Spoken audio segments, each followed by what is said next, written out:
rejected by the A-list as a shocking new offer emerges for her to return to being a Soho House girl. And there is very much something in Meghan Markle's development which I think is encapsulated by regression. Everything is a regression. She had so many opportunities. And of course, in recent weeks, that regression has involved Marcus Anderson, the Soho House guy who first introduced Harry and Meghan, being involved in everything to do with her relaunch, to be involved in Meghan Markle 3.0. And that's where the Soho House link comes in. And let me just take you through this reporting from Shooter Scoop, who writes, "She's back where it all began."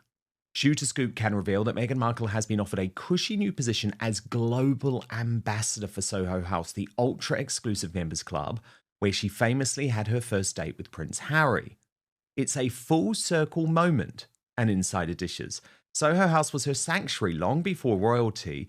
Now she's their secret weapon to stay relevant. Once synonymous with A-list chic, Soho House has lately battled backlash and dwindling buzz. Insiders say Meghan's been tapped to modernize the magic and rebrand the club's image for a new generation. While details remain hush-hush, sources say the Duchess's role would include hosting empowerment salons and social impact soirees from Malibu to Mayfair. She's not just shaking cocktails, a London PR insider laughs. She's shaking up the brand. Still, not everyone's buying the spin. One longtime member scoffs, ambassador sounds glamorous. But what does that really mean? It could just be a title and a tab. But love or loathe her, Meghan's name still pulls focus. If anyone can make elitism sound inclusive again, says one royal watcher, it's Meghan Markle. And that's the ultimate brand reboot. Now, of course, this offer comes after Meghan Markle quite specifically leaked to her favourite members of the press that she had used Soho House in New York to meet up with A-list friends Ed Sheeran and Serena Williams during her most recent trip to the Big Apple. So Brittany, editor of the Royal News Network with me now, I just think this is awful for all involved. I think it's awful and desperate for Soho House. But I think it's far more awful for Meghan Markle because, of course, this is the type of thing that she never thought that she was even going to have to countenance. Brittany, the idea that she would ever have to sort of go cap and hand back to Soho House was mortifying. But back in the day, Brittany, back in her early days, she was totally reliant on Soho House to pay for her travel, to pay for her accommodation. And it's so cringe that it's like she almost feels she might need that again. It's so strange. And Dan, there is nothing, I think, a bigger fall from grace really, or fall from, let's say, the most exclusive and elite to the most mundane. And that is going from the balcony of Buckingham Palace to shilling as a global ambassador for Soho House. I mean, that is a taking of extreme measures. But Meghan has always had this very, very strange fascination with Soho House, very much this weird obsession with it. And I think she thinks it gives her some sort of status. It really doesn't. I don't think anybody beyond a handful of people care about Soho House and its exclusivity at all. I mean, technically, there is a members process, but really anybody can apply if they have the money. So this is not something that's really all that exclusive. And at the same time, as well, you have this idea from Soho House that Meghan is somehow going to bring in a younger generation. Meghan Markle does not appeal to the younger generation. She tends to appeal to people who are like her age. So older millennials and Gen X, those sorts of people. Those are her crowd. And she also listens to like old-timey music and these sorts of things. And so I just don't. From whispered rumors inside Kensington Palace to explosive accounts from her former aides, Meghan Markle's reputation as a boss from hell continues to stir controversy across the royal world. As she prepares her bold re-entry into Hollywood's social elite, the question remains, has Meghan really changed? Or is history about to repeat itself? Share your thoughts in the comments. Is Meghan unfairly targeted? Or are these shocking accounts finally revealing the real Duchess behind the royal mask? Don't forget to like, comment, and subscribe for more royal exclusives and breaking insights every week. I think she has even sort of the young spin to really even bring people in. That's maybe a Hailey Bieber or Selena Gomez, Taylor Swift, somebody like that. Meghan Markle does not hit those crowds very well. And I just don't think she would be really any help to the Soho House at all, because we all know it's not like marrying into the royal family. So there, like, she has a bit of a cachet as a pseudo royal, but at the same time, not really. But of course, Meghan Markle always willing to grift for a paycheck, so that is what she will do. Yeah, I find this one mortifying for her, actually, because this is the whole thing, Brittany. It's like, wow, you had this opportunity. You had this opportunity to be so elevated, to change the world, but you're just right back as a basic bitch influencer. I mean, I think of her time with Millie McIntosh, right? Who is not being horrible, but, you know, a basic bitch, run-of-the-mill, made in Chelsea influencer who she used to be great mates with and turned up at Soho House, farmhouse. And that's where Meghan then decided to, you know, do her, I think it was her bridal shower and her hen party.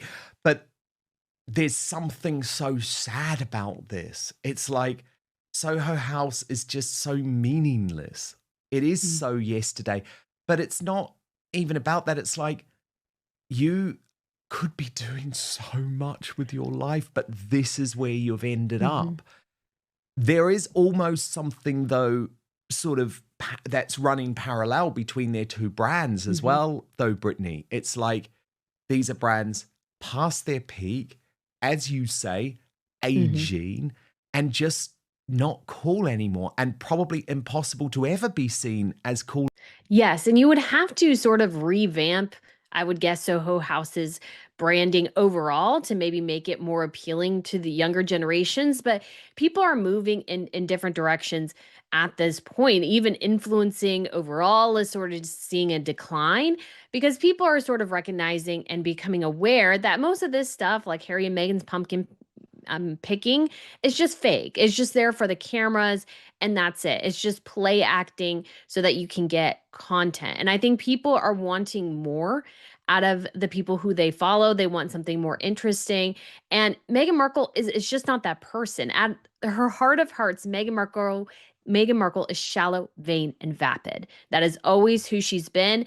Since marrying into the royal family, I think she's tried to portray herself as a woman of depth, but time has revealed who Meghan Markle truly is. And she was always that shallow, vain, and vapid person that was on Suits, that did the TIG, also on the balcony of Buckingham Palace, but now back to doing influencing because that's her level, but also she has not evolved in the last 10 years at all and is trying the same basic tactics that worked maybe 10 years ago, but are not working now, which is why her growth is completely and utterly stagnant at this point. She needs a rebrand herself. But again, Meghan Markle to herself is sort of perfect. So she doesn't need the rebrand in her mind, but I just can't see her succeeding. And Soho House, maybe they will, but they need probably an overhaul. And I don't know enough and I don't care enough to know what they need to do.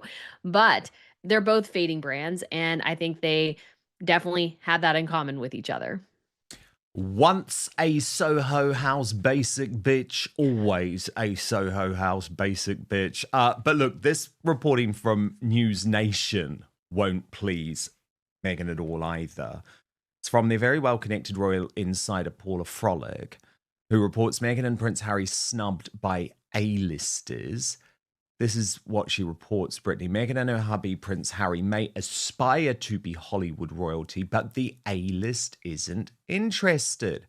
While the two may find themselves at events with actual elite members of the red carpet crowd, no one wants their photos taken for posterity with the erstwhile nobles.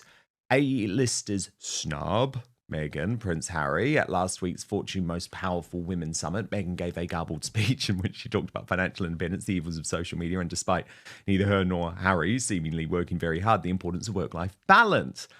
Also at the summit was former Vice President Kamala Harris, but you won't find any photos of the two online. Kamala pulled a Gwyneth. One insider said when Meghan flew to the G9 Ventures Business Summit in the summer of 2024, she was snapped with and her bestie Misha Nonu and makeup maven Bobby Brown, but not Gwyneth Paltrow, Reese Witherspoon, and Diane Sawyer, who were also at the event. At the time, a source told me A-listers know that if they are in a picture with Meghan, it is a tacit approval of her that she can use to promote herself, my insider told me. Meghan can show up at events where they are at, move into their neighborhood, but they are not friends. This year, Paltrow claimed to people she and Meghan have a text friendship in an attempt to quell feud rumors, but still, no pies have been exchanged in person. As I reported... From whispered rumors inside Kensington Palace to explosive accounts from her former aides, Meghan Markle's reputation as a boss from hell continues to stir controversy across the royal world. As she prepares her bold re-entry into Hollywood's social elite, the question remains, has Meghan really changed? Or is history about to repeat itself? Share your thoughts in the comments. Is Meghan unfairly targeted? Or are these shocking accounts finally revealing the real Duchess behind the royal mask? Don't forget to